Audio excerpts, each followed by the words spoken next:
আসসালামু আলাইকুম বন্ধুরা, কেমন আছেন? আশা করি ভালো আছেন। এই ধরনের ছোট ছোট কাচের বয়ম সকলের ঘরেই আছে।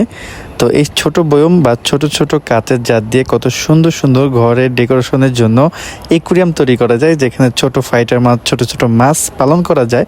আর এগুলো দেখতে এতটাই সুন্দর যে অনেকেই জানতে চেয়েছেন এগুলো কিভাবে তৈরি করতে হয়। দেখতে অনেক সুন্দর হলো, এগুলো সব জীবিত জিনিস। এগুলো তৈরি করার জন্য সামান্য কিছু প্রসেসের দরকার আছে, যেটা অনেকেই জানেন না। তো আজকের এই ছোট্ট ভিডিওতে আমি আপনাদেরকে সুন্দর করে দেখিয়ে দিব কিভাবে এই ছোট্ট ছোট্ট সুন্দর সুন্দর ট্যাঙ্কগুলো তৈরি করতে হয়।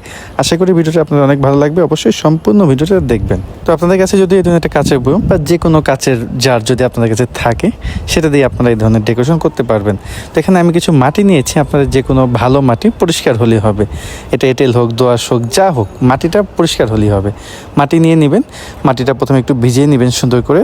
ভিজানোর পর একটু পানিটা ময়লা হবে, কোনো সমস্যা নাই, এটা 100% ক্লিয়ার করা যাবে। আমি আপনাদেরকে ধাপে ধাপে দেখিয়ে দিই। তার সাথে হচ্ছে আমরা লাল বালু, যেটা হচ্ছে সিলেটি স্যান্ড বলে, এই সিলেটি স্যান্ড অর্থাৎ লাল বালুটা সুন্দর করে ধুয়ে নিচ্ছি। এই লাল বালুটা হচ্ছে আমরা উপরে দিব আর নিচে হচ্ছে মাটি দিব।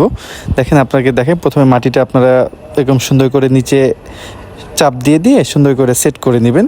আর তার উপরে সিলেটি স্যান্ড, যেটা লাল বালু আমরা বলে থাকি, ঢালাইয়ের কাজে ব্যবহার করতে হয়, সেই লাল বালুটা এই মাটির উপরে মোটামুটি 1-2 ইঞ্চি পরিমাণ দিয়ে দিতে হবে। আপনারা চাইলে এই সিলেটি স্যান্ডের পরিবর্তে হোয়াইট স্যান্ডও দিতে পারেন, এগুলো দোকানে পাওয়া যায়, অথবা কমার্শিয়াল সয়েলও দিতে পারেন। তো একটু সাইডে দেখাই দিই আপনাকে, নিচে মাটি, তার উপরে 1 থেকে 1.5 ইঞ্চি পরিমাণ বালু। এতে করে পানিটা ঘোলা হবে না, কারণ মাটি তো অতি সহজেই পানিটা ঘোলা করে ফেলে, বালুটা সেটা রোধ করবে। যেটা করতেছি, প্রথমে একটু পানিতে সুন্দর করে গ্লাসটা, একুরিয়ামটা আমি একটু ধুয়ে নিব। এই সময় পানিটা প্রচুর পরিমাণে ঘোলা হয়ে যাবে, কারণ মাটি বালুর স্পর্শে পানি তো ঘোলা হবেই।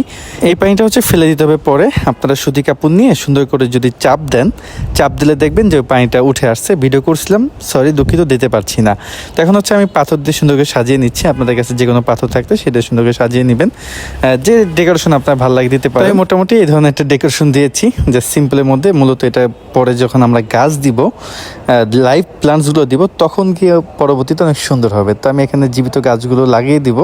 এটার জন্য আপনারা বিভিন্ন ধরনের হচ্ছে চিমটি বলে, এটার মাধ্যমে আপনি গাছগুলো সুন্দর করে যদি লাগিয়ে দেন, লাগিয়ে দেওয়ার পরে পানি দেওয়াটা একটু ডিফিকাল্ট, পানিটা দিতে গেলে ঘোলা হয়ে যায়, সেজন্য আমরা পলিথিন ব্যবহার করছি। আপনারা এই টেকনিকটা অবশ্যই ব্যবহার করবেন।